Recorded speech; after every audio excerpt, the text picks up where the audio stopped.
In what was intended to be a rallying cry to invigorate his base, former President Donald Trump's recent appearance in Arizona seemed more like a political misstep. Speaking to an underwhelming crowd that barely filled 70% of the venue, Trump delivered a speech filled with inflammatory rhetoric, confusing tangents, and outright misinformation. The event, held in a key battleground state ahead of the 2024 presidential election, was a stark contrast to a concurrent rally in Georgia, where Vice President Kamala Harris addressed over 20,000 enthusiastic attendees. As Trump's rhetoric grows increasingly erratic and detached from reality, the gulf between him and his political adversaries seems wider than ever. This rally was no exception. Trump's rambling monologue touched on everything from baseless claims about migrants with supreme military weapons to mistaken statements about historical events. The speech served as a jarring reminder of Trump's penchant for turning political rallies into personal vendettas against his enemies, real and imagined. While Trump continues to push conspiracy theories and divisive rhetoric, leaders like Vice President Harris and former President Barack Obama offer a sharp contrast with their forward-looking, policy-focused messages. The differences between these two visions for America's future could not have been more clear as both political figures addressed their supporters within hours of each other. The scene in Arizona: sparse attendance, muted enthusiasm. Trump's rally in Arizona, a state that was pivotal in the 2020 election, was marked by a starkly half-empty venue. Despite the former president's repeated claims of overwhelming support, only about 70% of the seats were filled, with little evidence of long lines or throngs of people waiting outside to get in. This underwhelming turnout is notable, given Arizona's significance as a battleground state and Trump's history of drawing large, fervent crowds.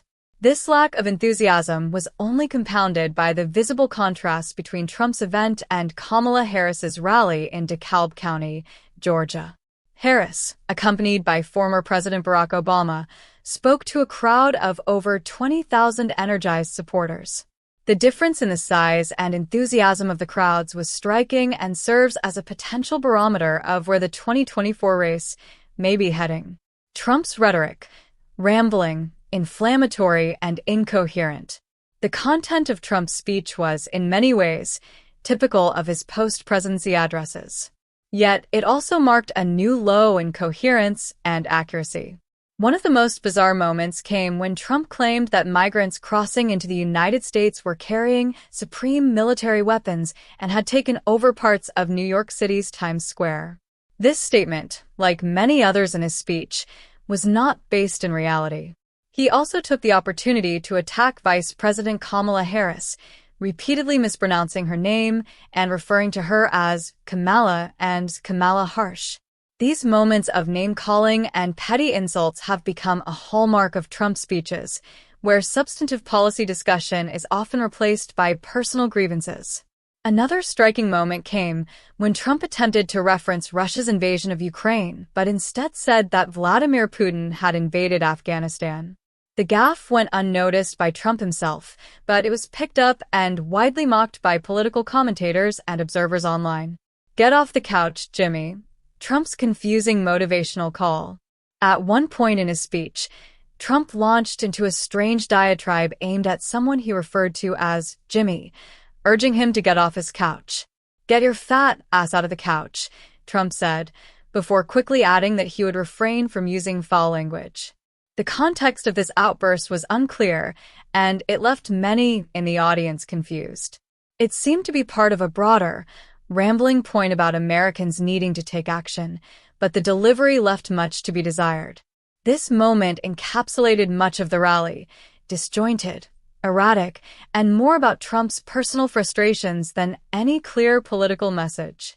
It felt less like a call to arms for his supporters and more like an airing of grievances. Liberation Day and other grandiose claims. Trump continued his speech with even more bombastic claims, referring to the 2024 election as Liberation Day. He declared that the United States is currently an occupied country, but assured his audience that it would soon be liberated, presumably by his return to power. The use of such inflammatory language is typical of Trump's rallies, where he often portrays himself as a savior figure fighting against a corrupt and oppressive system. This rhetoric, while appealing to his most ardent supporters, has increasingly alienated moderate voters. The idea of the United States as an occupied country is a dramatic exaggeration designed to stoke fear and anger, but it offers little in the way of constructive solutions or policy proposals. Attacks on the press, the enemy of the people. In another predictable moment, Trump revived one of his favorite talking points, the media. Referring to the press as the enemy of the people, Trump railed against what he perceives as unfair coverage of his presidency and post-presidency. This anti-media rhetoric has been a cornerstone of Trump's political strategy, allowing him to discredit unfavorable coverage and frame himself as a victim of a biased system. However, even some of his supporters have begun to question the effectiveness of this constant media bashing. While it certainly fires up his base, it does little to broaden his appeal or address the issues that most voters care about, such as the economy, healthcare, and national security. Trump versus Kamala Harris, a stark contrast. While Trump's speech was marked by divisive language and conspiracy theories, Kamala Harris offered a starkly different message at her rally in Georgia. Speaking to a packed stadium of over 20,000 people, Harris emphasized unity, progress, and hope. She was joined by former President Barack Obama, whose presence electrified the crowd. Harris's speech was focused on policy and the future, outlining her administration's goals for healthcare, education, and economic growth. She spoke passionately about the need to protect reproductive rights, expand access to affordable housing, and continue the fight against climate change. In one memorable moment, Harris contrasted Trump's obsession with enemies lists with her own to-do list for the country. She told the crowd that while Trump was focused on personal vendettas, her administration was working to deliver real results for the American people. Obama's take, "Don't praise Hitler."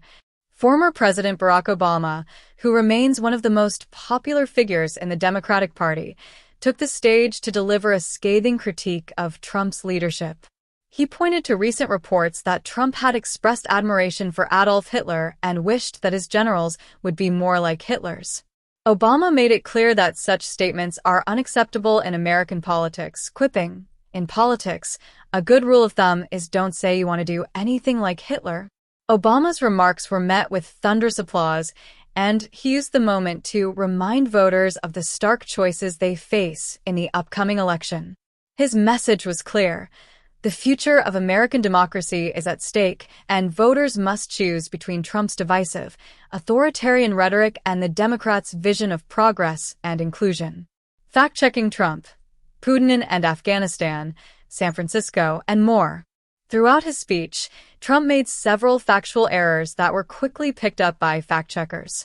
His claim that Vladimir Putin had invaded Afghanistan, rather than Ukraine, was one of the most glaring mistakes. This is not the first time Trump has mixed up key details about global events, and it raises questions about his grasp of foreign policy. He also mischaracterized the state of San Francisco, lamenting that the city had declined dramatically over the past 16 years. What Trump failed to mention was that Kamala Harris was the district attorney of San Francisco 16 years ago, making his critique of the city's leadership more than a little ironic. Additionally, Trump's praise for Venezuela under Hugo Chavez raised eyebrows. He painted a rosy picture of Venezuela's past, ignoring the country's long history of corruption, economic mismanagement, and authoritarianism under Chavez's rule. The January 6th anthem, a new rally tradition? Perhaps one of the most disturbing moments of Trump's Arizona rally came at the very beginning, when the former president played the so-called January 6th anthem. This song, which has become a rallying cry for those who participated in the January 6th insurrection, was played as Trump urged the audience to stand in solidarity with the unfairly treated individuals who stormed the Capitol. This moment underscores Trump's continued embrace of the January 6th rioters and his unwillingness to distance himself from the violent attack on American democracy. Playing this anthem at a rally, rather than the national anthem, is a telling indication of where Trump's priorities lie. Trump's rally in Arizona was a revealing snapshot of the former president's current political strategy, a mix of inflammatory rhetoric, personal attacks, and conspiracy theories, all wrapped up in a veneer of victimhood. The sparse attendance and lack of enthusiasm among his supporters signal that his once-iron grip on the Republican Party may be slipping. Meanwhile, leaders like Kamala Harris and Barack Obama are offering a message of hope, unity, and progress, drawing large crowds and energizing voters with concrete policy proposals.